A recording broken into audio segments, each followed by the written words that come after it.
ان الحمد للہ الصلاۃ والسلام علی الاشرف الانبیاء والمرسلین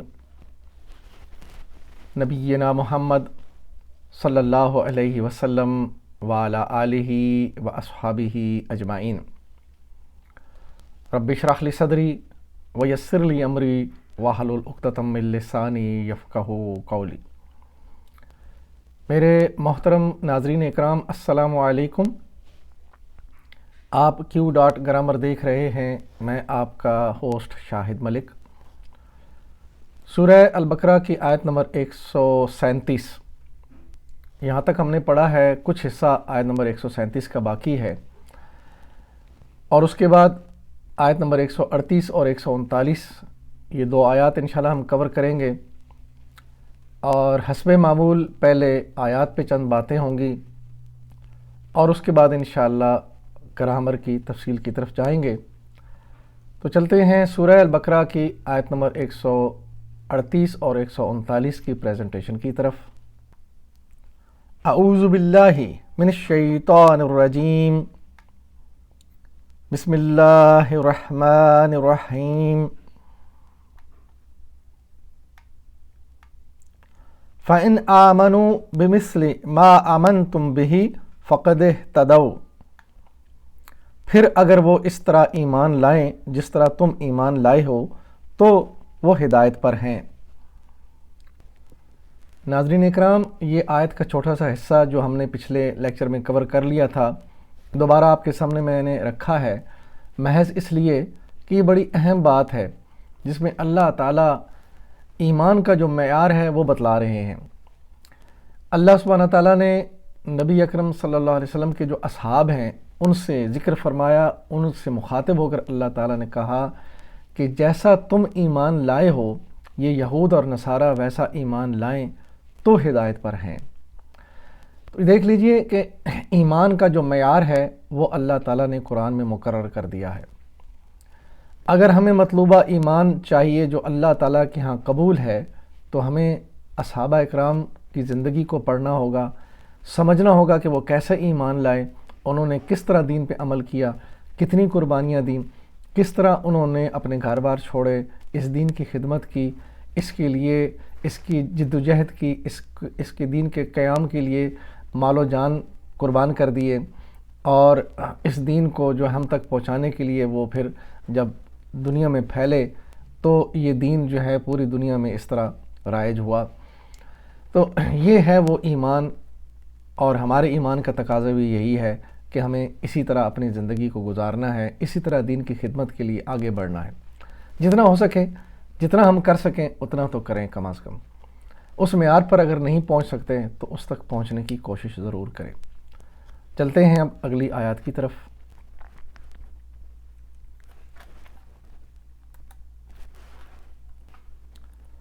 وَإِن تَوَلَّوْا فَإِنَّمَا هُمْ فِي شِقَاقٍ فَسَيَكْفِيكَهُمُ اللَّهُ وَهُوَ السَّمِيعُ الْعَلِيمُ۔ اور اگر اس سے منہ پھیریں، یعنی پچھلے جو بات گزری ہے اس میں فرمایا کہ اگر تمہاری طرح ایمان لائیں تو پھر ہدایت پر ہوں گے، اور اگر اس سے منہ پھیریں تو کھلی بات ہے کہ وہ ہٹ درمی میں پڑ گئے، لہٰذا اطمینان رکھو کہ ان کے مقابلے میں اللہ تمہاری حمایت کے لیے کافی ہے، وہ سب کچھ سنتا اور جانتا ہے۔ صبغۃ اللہ ومن احسن من اللہ صبغۃ ونحن لہ عابدون قل اتحاجوننا، اللہ کا رنگ اختیار کرو، اس کے رنگ سے اچھا اور کس کا رنگ ہوگا، اور ہم اسی کی بندگی کرنے والے ہیں، کہو کیا تم ہم سے جھگڑتے ہو؟ قل اتحاجوننا فی اللہ وہو ربنا وربکم ولنا اعمالنا ولکم اعمالکم وَنَحْنُ لَهُ مُخْلِصُونَ، کیا تم ہم سے جھگڑتے ہو اللہ کے بارے میں، حالانکہ وہی ہمارا رب بھی ہے اور تمہارا رب بھی، ہمارے اعمال ہمارے لیے، تمہارے اعمال تمہارے لیے، اور ہم اللہ ہی کے لیے اپنی بندگی کو خالص کر چکے ہیں۔ ناظرین اکرام، آپ نے آیات کا ترجمہ سنا۔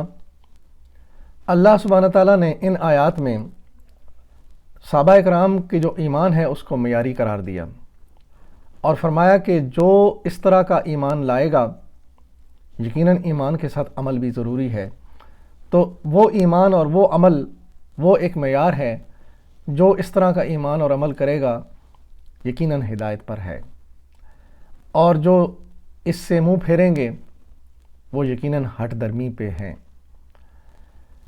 چاہے وہ یہود ہیں، چاہے وہ نصارہ ہیں، اور چاہے وہ مکہ کے مشرکین ہیں، یا چاہے وہ بعد میں آنے والے جتنے انسان ہیں، چاہے وہ مسلمان ہیں، چاہے کافر ہیں۔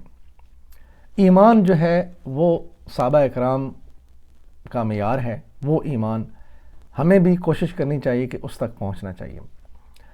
اور اس کے بعد اللہ تعالیٰ نے فرمایا کہ اگر یہ منہ پھیر لیں، اس طرف نہ آئیں، تو اللہ تعالیٰ نے صحابہ کو، نبی اکرم صلی اللہ علیہ وسلم کو تسلی فرمائی، بتایا کہ پھر اللہ ان کے مقابلے میں تمہارے لیے حمایت کے لیے کافی ہے، اور پھر کہا کہ ان سے کہو کہ اللہ کا رنگ اختیار کرو، اللہ کے رنگ سے بڑھ کے کس کا اچھا رنگ ہوگا، اور ہم اسی کے جو ہیں وہ عبادت گزار ہیں، اسی کی بندگی کرنے والے ہیں، وَنَحْنُ لَهُ عَابِدُونَ۔ تو اللہ کا رنگ کیا ہے؟ اللہ کا رنگ یہ ہے کہ انسان ہر وقت اللہ تعالیٰ کی یاد میں رہے، جو احکامات اللہ نے دیے ہیں ان کو پورا کرے، اور ہر وقت یہ فکر رہے کہ وہ ابھی جو اس نے حکم پورا کیا ہے یا ابھی نماز پڑھی ہے، اگلی نماز کے لیے تیار رہے، اگلے حکم کے لیے تیار رہے۔ تو یہ ہے صبغت اللہ، یہ ہے اللہ کا رنگ، اور اللہ کے رنگ سے بڑھ کر کوئی رنگ نہیں ہے، یعنی اللہ تعالیٰ کے ساتھ جو بندگی کا ایک طریقہ ہے، جو زندگی گزارنے کا ایک طریقہ ہے، اس سے بڑھ کے کوئی طریقہ نہیں ہے۔ اور پھر کہہ دو کہ ہم اسی کے عبادت گزار ہیں، اور پھر اللہ تعالیٰ نے فرمایا کہ ان سے کہو کہ تمہارا بھی رب وہی ہے، ہمارا بھی رب وہی ہے، تم بھی اسی رب کو ماننے والے ہو، ہم بھی اسی رب کو ماننے والے ہیں، تو اگر تم ہماری بات کو نہیں مانو گے تو پھر تمہارے اعمال تمہارے لیے، ہمارے اعمال ہمارے لیے، اور ہم نے اپنے دین کو اسی کے لیے خالص کر دیا ہے۔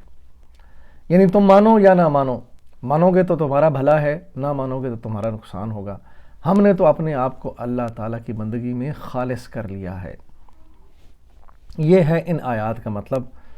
اب ہم دیکھیں اپنی زندگیوں میں کہ سب سے پہلے تو ہمارے ایمان کا معیار کیا ہے؟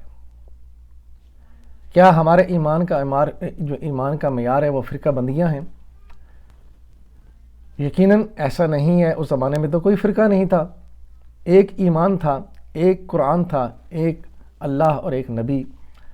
تو پھر یہ ساری چیزیں کہاں سے آئیں؟ تو ہمیں واپس پلٹنا ہے صحابہ اکرام کے ایمان اور ان کی زندگی کی طرف۔ نبی اکرم صلی اللہ علیہ وسلم نے جس طرح ان کی تربیت فرمائی، ہمیں بھی ویسی تربیت لینی چاہیے۔ سب کچھ موجود ہے، قرآن موجود ہے اور حدیث موجود ہے، نبی صلی اللہ علیہ وسلم کی زندگی موجود ہے، آپ کی ہدایت ہمارے سامنے ہے، صحابہ اکرام کی زندگی ہمارے سامنے ہے، اسی کو ہم نے معیار بنانا ہے اور اسی پہ چلنا ہے۔ تو ہم یہی آپ سے گزارش کریں گے کہ، اور خود بھی کوشش ہے کہ جتنی زیادہ ہو سکے اس ایمان کے معیار تک پہنچیں، اپنے ایمان کو اس بلندی تک لے کر جائیں جو اللہ کے ہاں قابل قبول ہو، اور جو ہماری زندگی میں بھی بہتری لائے، اور ہماری زندگی وہ زندگی بن جائے جو اللہ کے ہاں جو ہے وہ قابل قبول ہو، اور اللہ تعالیٰ ہم سے خوش ہو جائے، اللہ کی خوشنودی ہمیں حاصل ہو جائے، تاکہ ہمارے اوپر اللہ تعالیٰ اپنی رحمت نچھاور کرے اور ہمیں جنت میں لے جائے۔ اب ہم چلتے ہیں ان آیات کی گرامر کی تفصیل کی طرف۔ وَإِن تَوَلُّوا فَإِنَّمَا هُمْ فِي شِقَاقٍ فَسَيَكْفِيكَهُمُ اللَّهُ وَهُوَ السَّمِيعُ الْعَلِيمُ۔ اور اگر اس سے منہ پھیریں تو کھلی بات ہے کہ وہ ہٹ دھرمی میں پڑ گئے، لہٰذا اطمینان رکھو، ان کے مقابلے میں اللہ تمہاری حمایت کے لیے کافی ہے، وہ سب کچھ سنتا اور جانتا ہے۔ وَإِن تَوَلَّوْا، اور اگر وہ پھر جائیں، واو عاطفہ ہے اور ان شرط ہے، تولو فعل ہے، شرط لگا دی کہ اگر وہ پھر جائیں، تو فعل جو ہے اس کو ہم دیکھیں گے۔ وَإِن تَوَلَّوْا مادہ واو لام یا باب تدبرا، ماضی کا پہلا صیغہ تولا، مضارع یتولا۔ دیکھیں مادہ میں واو اور یا دونوں حروف علت میں سے ہیں، لہذا تعلیل کے بعد یہ تولا یتولا بنا، تدبرا یتدبرو کے وزن پہ۔ تولو کدھر ہے؟ تدبرو، ماضی جمع غائب مذکر، وہ سب پھر گئے، واو عطفہ اور ان حرف شرط ہے، وَإِن تولو اور اگر وہ پھر جائیں، یعنی ان نے معنی کو بدلا اور اس کو شرط میں لے گیا۔ فَإِنَّمَا هُمْ فِي شِقَاقٍ، پس وہ کھلی گمراہی میں ہیں۔ یہ جواب شرط ہے اور اس میں حسر کا پہلو ہے۔ فا اس میں عطفہ اور انما کلمہ حسر ہے، ہم ضمیر ہے اور فی شقاق مرکب جاری ہے۔ فَسَيَكْفِيكَهُمُ اللَّهُ، لہٰذا ان کے مقابلے میں اللہ تمہارے لیے کافی ہے۔ فا عطفہ اور سا حرف استقبال، آگے فعل اور پھر ہم ضمیر اور آگے اللہ فاعل ہے۔ اس کی تفصیل تھوڑی سی دیکھ لیتے ہیں، یہ بڑی اہم بات ہے۔ فَسَيَكْفِيكَهُمُ اللَّهُ، فا سا یکفیکہم اللہ، یہ ہے اس کی فارمیشن۔ فا عطفہ، سا حرف استقبال۔ یکفی جو ہے اس سے پہلے یہ سا لگا کہ یکفی مضارع ہے اور مضارع حال اور مستقبل دونوں کا معنی دیتا ہے، لیکن مضارع کو جب صرف مستقبل کے لیے مخصوص کر دیا جائے تو اس سے پہلے سا لگتا ہے یا سوفا لگتا ہے۔ تو سوفا اور سا دونوں استقبال کے لیے ہوتے ہیں، یعنی مستقبل کے لیے مخصوص ہو جاتا ہے مضارع، تو صرف مستقبل کا مطلب دیتا ہے۔ تو اس میں سا کا اضافہ مضارع کو مستقبل قریب کے معنی کے لیے کرتا ہے، تو یہ بنا سا یکفی۔ یکفی فعل ہے اور کا ضمیر واحد حاضر مذکر کے لیے متصلہ ہے، جڑا ہوا، اور مفعول ہے یکفی کا۔ ہم ضمیر جمع غائب مذکر کے لیے، اللہ اسم مرفوع ہے اور یہ فاعل ہے، فاعل ہمیشہ مرفوع حالت میں آتا ہے، یکفی کا فاعل ہے، یعنی کفایت کرے گا کون؟ اللہ تمہاری۔ وَهُوَ السَّمِيعُ الْعَلِيمُ، وہ سب کچھ سنتا اور جانتا ہے۔ واو اس میں عطفہ، ہوا مبتدا، السمیع العلیم یہ خبر کے طور پر، اور یہ دونوں مل کر مرکب توصیفی بنتے ہیں، السمیع العلیم۔ تو یہ خبر ہے، ہوا اس میں مبتدا ہے۔ صبغۃ اللہ ومن احسن من اللہ صبغۃ ونحن لہ عابدون قل اتحاجوننا، اللہ کا رنگ اختیار کرو، اس کے رنگ سے اچھا اور کس کا رنگ ہوگا، اور ہم اسی کی بندگی کرنے والے لوگ ہیں، کہو کیا تم ہم سے جھگڑتے ہو؟ صبغۃ اللہ، اللہ کا رنگ اختیار کرو، یہ صبغۃ اللہ مرکب اضافی ہے، اور آگے صبغۃ یہ حالت نصب میں آیا مفعول مطلق ہے، اس کی تفصیل ہم دیکھتے ہیں۔ صبغۃ اللہ یہ مرکب اضافی، صبغۃ مفعول مطلق، اور یہ مصدر ہے۔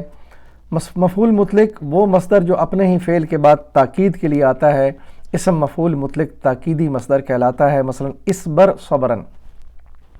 لیکن بعض اوقات فعل کو حذف کر دیا جاتا ہے، صرف مصدر استعمال ہوتا ہے، جیسے صبرن، شکرن، عفون، اسی طرح صبغاتا۔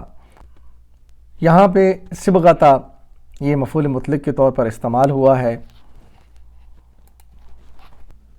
ومن احسن، اور کون اچھا ہے، واو اس میں عطفہ، من استفہام، اور آگے احسن اسم ہے، اس کی تھوڑی تفصیل دیکھتے ہیں ہم۔ ومن احسن من اللہ صبغۃ، واو عطفہ، من موصولہ، احسن مبتدا ہے، من اللہ مرکب جاری ہے، صبغۃ اسم منصوب تمیز کے طور پر آیا ہے۔ اس سے پہلے صبغۃ مفعول مطلق آیا تھا، اور یہاں پہ یہ تمیز کے طور پہ من کے لیے۔ تمیز کیا ہے؟ ایسا اسم جو مختلف پہلوؤں میں تمیز یعنی فرق کرے، اسم تمیز کہلاتا ہے۔ مثلا ہاذہ المدرسۃ جیدۃ، یہ مدرسہ ممتاز ہے بالکل، اور کس وجہ سے؟ دراستاً اپنی تعلیم کی وجہ سے، یا نظاماً اپنے نظام کی وجہ سے، یا نظافتاً اپنی صفائی ستھرائی کی وجہ سے۔ تو احسن و تمیز کے طور پر آیا، کون ہے سب سے اچھا؟ من اللہ صبغۃ، رنگ میں اللہ کے رنگ سے، من اللہ مرکب جاری اور صبغۃ پھر تمیز، ابھی ہم نے اس کو دیکھ لیا۔ وَنَحْنُ لَهُ عَابِدُونَ، اور ہم اسی کی بندگی کرنے والے ہیں۔ واو اس میں عاطفہ ہے، نحن مبتدا اور لہو مرکب جاری ہے، لی اور ہو کا مرکب، اور آگے عابدون جو ہے خبر ہے اور یہ جمع فاعل ہے۔ عابد فاعل واحد کے لیے، عابدون عبادت گزار فاعل جمع کے لیے، اور یہ خبر کے طور پر آیا کل اتحاجوننا، کہو کیا تم ہم سے جھگڑتے ہو۔ کل فعل ہے اور الف اتحاجو، الف جہاں پہ استفہام کے طور پر آیا، تحاجو یہ فعل ہے، تو تحاجوننا اس میں تحاجونا کے بعد نا ضمیر کے طور پر آیا۔ اس کی فعل کی تفصیل ہم دیکھتے ہیں۔ کل امر ہے اور مادہ اس کا کاف واو لام باب نصرہ، ماضی کا پہلا صیغہ قالا، مضارع یقولو، قالا یقولو۔ کل امر واحد کے لیے، انتا اس کے اندر موجود ہے، یعنی جو سامنے کھڑا ہے اس کو حکم دیا جا رہا ہے کہ تم کہو، امر ہے کل کہہ دو، اور سب اکٹھے ہوں جمع کے لیے کولو، تو یہ واحد کے لیے کل، اور اگر منع کیا جائے نہیں ہو تو لا تکل مت کہو، اور جمع کے لیے لا تکولو تم سب مت کہو۔ تحاجونا نا، الف استفہامیہ، تحاجونا فعل ہے، نا ضمیر ہے، مادہ اس کا ہا جیم جیم، باب ہے مزید فی کا جاہدہ، اس میں ماضی کا پہلا صیغہ حاجہ، مضارع یحاجو، جاہدہ یجاہدو کے وزن پہ، تجاہدون کے وزن پہ آئے گا تحاجون، اور یہ تجاہدون ماضی جمع حاضر مذکر، اور اس کے وزن پہ تحاجون، تم سب جھگڑتے ہو۔ استفہامیہ اور نا اس میں ضمیر متکلم کے لیے ہے۔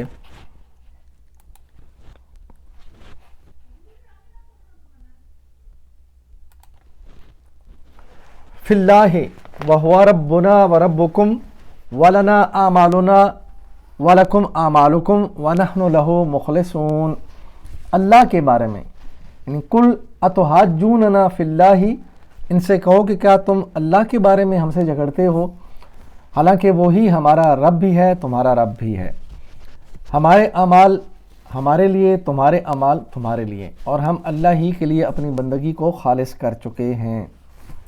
فی اللہ اللہ کے بارے میں، اس میں فی حروف جارہ میں سے ہے تو یہ مل کر بنا مرکب جاری، وَهُوَ رَبُّنَا وَرَبُّكُمْ، وہی ہمارا رب بھی ہے اور تمہارا رب بھی۔ واو اس میں عاطفہ، ہوا ضمیر، ربنا مرکب اضافی، اور آگے پھر واو اس میں عاطفہ، اور پھر ربکم یہ بھی مرکب اضافی ہے، یعنی ربنا ہمارا رب، نسبت ہو رہی ہے رب کے ساتھ، ربکم تمہارا رب، رب کی تمہارے ساتھ یعنی ان کے ساتھ نسبت ہو رہی ہے، تو یہ دونوں بنے مرکب اضافی۔ وَلَنَا أَعْمَالُنَا، اور ہمارے لیے ہمارے اعمال، واو اس میں عاطفہ اور لنا لی اور نا یہ مرکب جاری ہے، اور اعمالنا مرکب اضافی ہے، یعنی اعمال کی نسبت ہمارے ساتھ ہو رہی ہے تو یہ مرکب اضافی بنا۔ وَلَكُمْ أَعْمَالُكُمْ، اور تمہارے لیے تمہارے اعمال، واو عطفہ، لکم لی اور کم یہ مرکب جاری ہے، اور اعمالکم یہ تمہارے یعنی اعمال، تو یہ بھی نسبت ان کے لوگوں کے ساتھ ان کو کہا جا رہا ہے کہ تمہارے اعمال تمہارے لیے، تو یہ دونوں دیکھیں، لکم مرکب جاری اور آگے اعمالکم مرکب اضافی بنا۔ وَنَحْنُ لَهُ مُخْلِصُونَ، اور ہم اسی کی بندگی میں مخلص ہیں۔ واو اس میں عاطفہ اور نحن ضمیر، اور یہ مبتدا ہے، لہو مرکب جاری ہے، مخلصون جمع فاعل ہے، اسم مرفوع بھی ہے، یہ خبر بھی ہے نحنوں کی، نحن مبتدا اور آگے خبر مخلصون، تو مخلصون یہاں پہ فاعل جمع بھی ہے، مخلص فاعل واحد اور مخلصون یہ جمع کے لیے فاعلین ہیں، تو مطلب ہوا ہم سب اللہ تعالیٰ کی بندگی میں خالص ہیں۔ تو یہی پیغام ہے کہ جب ہم اللہ تعالیٰ کی بندگی میں خالص ہیں تو پھر ہمیں اللہ تعالیٰ کی بندگی کے اصلی جو خالص ذرائع ہیں وہ ڈھونڈنے ہیں کہ وہ کہاں ہیں، قرآن و سنت کے اندر ہیں، نبی اکرم صلی اللہ علیہ وسلم کی زندگی میں ہیں اور آپ کے اصحاب کی زندگی میں ہیں۔ تو آج کے اس ساری ان 2 آیات کا جو مطلب ہے اور جو پیغام ہے وہ یہی ہے کہ صحابہ اکرام کی زندگی کو سمجھیں، اس معیار کو ایمان بنائیں، اور آخر میں ہم اللہ تعالیٰ سے دعا کریں گے کہ اے اللہ ہمیں قرآن سے ہدایت لینے کی توفیق عطا فرما، نبی اکرم صلی اللہ علیہ وسلم کی زندگی کو پڑھنے، سمجھنے اور اس پر عمل کرنے کی توفیق عطا فرما۔ صحابہ اکرام نے جس طرح اس دین کو پھیلانے میں اپنے ایمان کے زور پر مال و جان کی قربانیاں دے کر اس کو ہم تک پہنچایا، اللہ تعالی ہمیں ویسا ایمان عطا فرما۔ اور آخر میں پھر ہم اس کام کو کرنے کے لیے اپنے آپ کو اللہ کے حضور پیش کرتے ہیں، میری زندگی کا مقصد تیرے دین کی سرفرازی، میں اسی لیے مسلمان، میں اسی لیے نمازی۔ وآخر دعوانا ان الحمدللہ رب العالمین۔